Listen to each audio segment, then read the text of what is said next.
NATO chief is determined to give Trump a win with 5% defense spending plan. Mark Rutte is determined to give Donald Trump a win at the forthcoming NATO summit.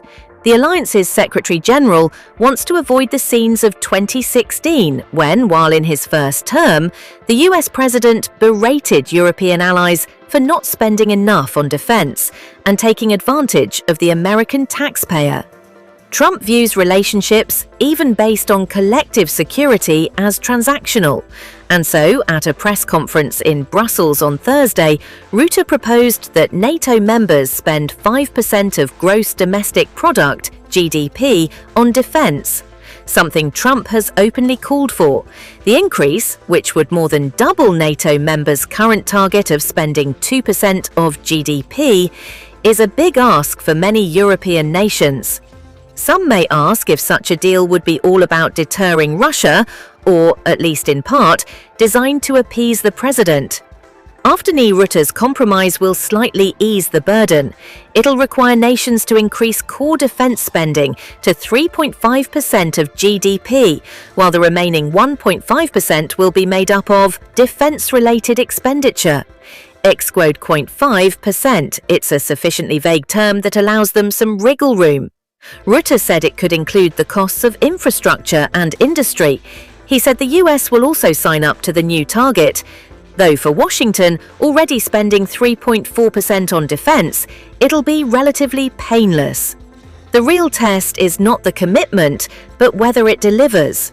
The leaders who are expected to reach an agreement at The Hague will have long gone by the time their respective nations are expected to meet the new target.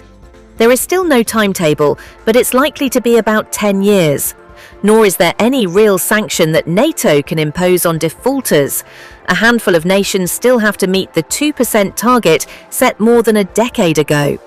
At a press conference in Brussels on Thursday, Rutte, who previously ran one such country that has yet to meet the 2% target, was asked if he could ensure that countries would meet the commitment over time. He only said that he had a cunning plan to hold political leaders to account, that nations will commit to yearly plans, showing the increase each year to make sure that you come to the new target of 5%. This would prevent a hockey stick on a graph of spending over time, where it suddenly ramps up towards the end, he argued.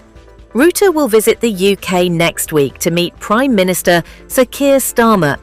The NATO chief's proposed spending commitment dwarfs the UK Prime Minister's current defence plans, under which the UK would spend 2.5% of its GDP by 2027, with an ambition to raise this to 3% in the next Parliament. US Defense Secretary Pete Hegseth claimed to reporters on Thursday that countries including France, Germany, the Baltic and Nordic countries, Poland, Greece and Hungary had already